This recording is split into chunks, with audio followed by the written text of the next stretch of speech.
네, 여러분 반갑습니다. 그동안 평안하셨습니까? 네, 오늘은 이렇게 인사하겠습니다. 은혜와 평강이 가득하시길 바랍니다. 은혜와 평강이 가득하시기 바랍니다. 네, 당신은 꼭 나을 것입니다. 당신은 꼭 회복될 것입니다. 잘 치유되고 있습니다. 네, 잘 치유되고 있습니다. 네, 감사합니다. 오늘은 우리 한우 암 극복자들이 물을 어떻게 먹을 것인가, 어떤 물을 마시고 어떻게 물을 마시는 것이 가장 바람직한 것인가에 대해서 한번 생각해 보도록 하겠습니다. 물은 화학기호로 H2O 그럽니다. 3월 22일이 세계 물의 날입니다.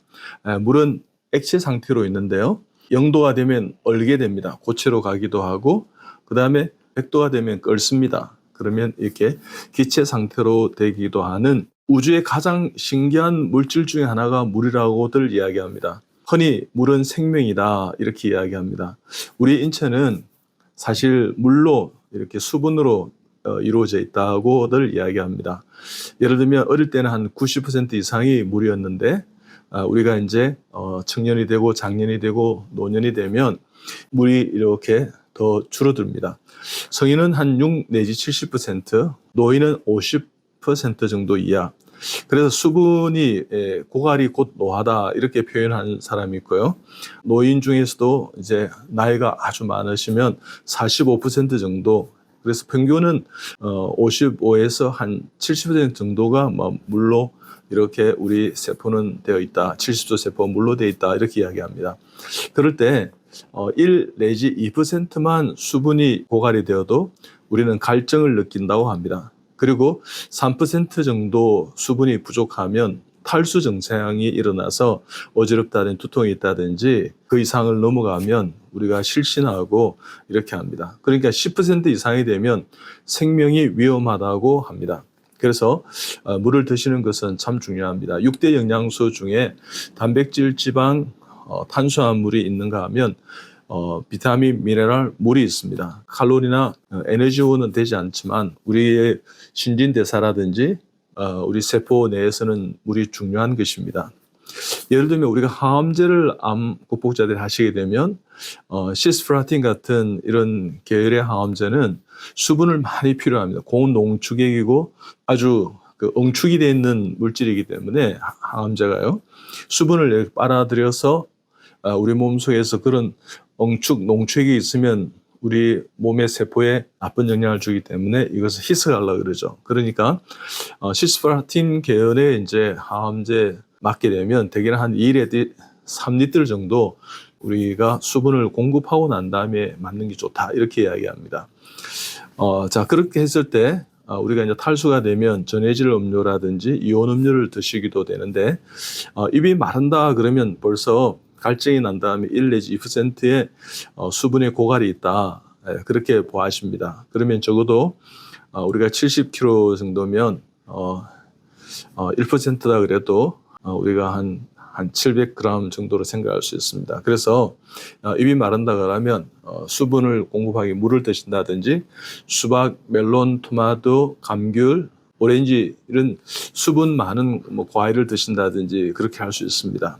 그럴 때 이와 같은 수분을 드실 때 우리가 과일과 미숫가루라든지 두유라든지 곡물차라든지 그 다음에 수분이 섭취할 때 함께 차를 마시면 또 따뜻하게 마시면 좋지 않을까 그렇게 생각합니다. 그러면 이런 물은 그럼 언제 마시는 게 좋은가? 자고 일어나서 마시는 게 좋다고들 이야기합니다. 그 다음에 식전에 30분 전에 마시고 식후에 2시간 지나서 마시고 또한 우리가 저녁 7시 전에 좀 마시는 게 좋다. 소변 보러 갈 수 있기 때문에 저녁 주무시면서요. 그러면 어느 정도 마시면 좋으냐 이렇게 이야기하면 어떤 분은 1.5리터 내지 2리터 먹어라 하루에. 사실은 수분은 땀으로 이렇게 배출되기도 하기 때문에 소변으로 배출되는 것도 있지만 그것 이렇게 한다 그러면 1 내지 2리터 정도를 더 드셔서 넉넉하게 먹는 게 좋다 이렇게 이야기하고 어떤 사람은 또 8잔 드시라 그러면 우리가 한 번씩 깜빡깜빡 하거든요. 그럼 이게 5잔째인가 6잔째인가 이렇게 헷갈릴 수 있습니다. 그래서 저는 생각할 때 소변을 보셨는데 투명할 정도의 농축이 되지 않았던 물을 드시라. 즉 소변을 보시면 우리가 이렇게 수분에 이제 고갈이 좀 있으면 이게 탁합니다. 소변이 좀 노랗게, 그죠? 비타민 C를 먹어도 새노랗게 나오는데 그와 좀 다르게 탁한 어떤 농축된 어떤 소변을 볼 수 있는데 그것이 투명할 정도로 드시면 된다. 그래서 물은 그러면 뭘 먹어야 되냐 그러면 많은 사람들이 뭐 심청해양수, 육각수, 피지, 에비앙, 뭐 스위스의 빙하수 이런 것이 좋다 뭐 이렇게 하는데 그렇지 않고요. 천년수를 드시면 제일 좋은데 사실은 참 구하기 힘들지 않습니까? 그래서 저는 잘 정제된 가정에서 우리 정수기가 있으니까 정제된 수돗물 드셔도 괜찮다. 무색, 무치, 무 마시면 얼마든지 드셔도 괜찮다. 깨끗하게 드시면 된다. 그래서 너무 그런 데 스트레스 안 받는 게 좋다. 저는 그렇게 생각합니다. 또 어떤 분은 또 미네랄 워터를 보틀에서 드셔야 된다. 사실은 또 그렇게 하면 또 반대적인 어떤 이야기 하시는 분은 미세 플라스틱이 있기 때문에 별로 좋지 않다. 또 이렇게 이야기합니다. 또 어떤 사람은 또 수돗물 드시라 그러니까 관이 오염돼 있고요. 관이 노후가 되어서 이게 예전에 그 관에 녹물이 나오지 않았느냐 뭐 그렇게 이야기를 합니다. 그래서 그렇게 생각하지 마시고 그냥 무색, 무취, 무맛의 깨끗한 천년 술을 드시면 제일 좋겠다. 저는 그렇게 생각합니다. 우리가 신진대사에도 물이 관여하지만 피부의 어떤 노화에도요. 또 인체의 수분이 이렇게 상당히 중요합니다. 건강하기 위해서는 순환이 되어야 되지 않습니까? 근데 이제 무턱대고 하루에 2리터 드시라 해서 2리터 마시게 되면 그것은 좀 곤란할 수 있습니다. 세계보건기구에서 한 2리터 정도 권장량인데 이것은 어떻게 보면 우리 몸속에 보통 생리식염수 이런 말씀 드려보셨죠? 그러니까 0.9%의 이 NaCl 즉 소금기가 있는 것입니다. 그렇기 때문에 세포 외액과 내액에서 소듐, NA가 10배 이상 높거든요. 그럴 때 소금이 한 5g 정도 세계보건기구에서 원하는 양입니다. 그러면 소금을 적당히 드시면서 그러니까 우리가 이제 반찬할 때 간을 한다든지 이런 게 그래서 암 극복자들이 전혀 소금기를 드시지 않는 것은 별로 좋지 않습니다. 어떤 분은 막 소금이 암을 일으킨다 그래서 무조건 소금을 제거하고 그러면 닝닝하고 드실 수가 없습니다. 그래서 만성 탈수의 증상이 있을 때도 소금과 같이 예방적으로 드셔야 된다. 즉 물을 2리터 드신다 그러면 NaCl은 약 한 18g 정도 그렇게 많이 드셔야 되는데 우리 식사에서 다 포함되기 때문에 너무 그렇게 염분을 많이 보충할 필요는 없지만 그래도 염두에 두고 드셔야 된다. 그렇게 생각합니다. 그리고 이제 커피나 녹차라든지 이뇨 작용이 이제 증가한다 그러면 음식에서 그런 것이 이제 드신다면 소금의 양을 좀 조절할 필요가 있죠. 배설이 많이 되기 때문에.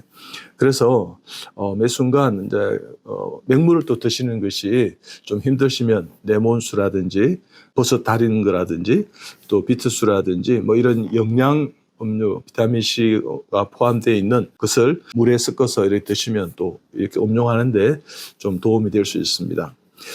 그리고 이제 과량으로 물을 또 섭취하게 되면 2리터 먹으라 해서 3리터, 4리터 먹게 되면 두통이 올 수 있습니다. 경련을 일으키고요. 전해질 밸런스가 깨어져서 복수나 흉수가 또 차는 요인이 될 수 있습니다.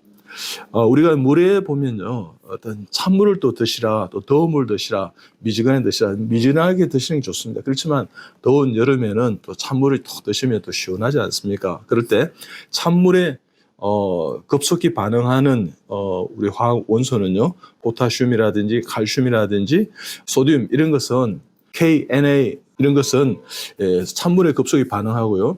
뜨거운 물에 급속히 반응하는 것은 마그네슘이라든지 아연이라든지 알루미늄 같은 것이 있습니다. 그러니까 적당히 미지근하게 드시는 것이 좀 지혜롭다. 물은 어떻게 보면 용매로서의 용질을 녹이는 그런 신진대사에 관여하는데요. 재미난 제가 퀴즈를 하나 내겠습니다. 우리 물을 있지 않습니까? 따뜻한 물이 있고 찬물이 있을 때 어떤 물이 빨리 얼겠습니까? 그죠? 냉장고에 넣으면 따뜻한 물하고 찬물. 예를 들면 35도씨, 뭐 5도씨 있다 이러면 어떤 물이 빨리 얼까요? 어떤 분은 5도니까 빨리 얼지 않을까? 왜 0도에 가까우니까 이렇게 생각하는데 사실은 35도의 물이 빨리 언다고 합니다. 이것은 1963년에 탄자니아의 은폐바 효과라 그러는데 이 아이가 중학생이었습니다. 그래서 이제 발견한 거죠. 냉장고에 따뜻한 우유를 넣고 찬우유 넣었는데 이상하게 따뜻한 우유가 빨리 얼더라는 것입니다. 이상하다. 이 효과가 왜 이럴까? 왜 이런 현상이 일어났을까? 그래서 은폐바가 이렇게 연구를 보니까 이게 그런 현상이 일어났다. 그래서 그 과학적인 것은 못 밝혔습니다. 그래서 이제 남아공의 어떤 교수님하고 부대 이제 과학자가 밝혔는데 수소와 산소 원자가 H2O니까 공유결합에서의 어떤 그 에너지가 오히려 축적된 에너지가 많아서 더 빨리 에너지 방출을 하더라는 것입니다. 즉 더운 물이 그래서 빨리 얼더라는 것입니다. 그래서 여러분 참고로요. 그래서 어떻든 우리 물을 잘 드심으로 인해서 암을 잘 극복해 가시는 우리 암 극복자들이 다 되시기 바랍니다. 오늘 힘드시면 우리 시원한 물 한 잔 드시고 또 좀 소화가 되지 않는다 그러면 또 물을 드심으로 인해서 또 이렇게 우리 생명이 물이지 않습니까? 생수지 않습니까? 그래서 기분을 좀 전환하는 그런 여러분들이 다 되었으면 좋겠습니다. 깨끗한 물, 무생, 무취, 무맛의 물을 잘 드심으로 인해서 암을 잘 극복해가는 우리 시청자들이 다 되시기 바랍니다. 여러분 사랑하고 축복합니다. 네, 감사합니다.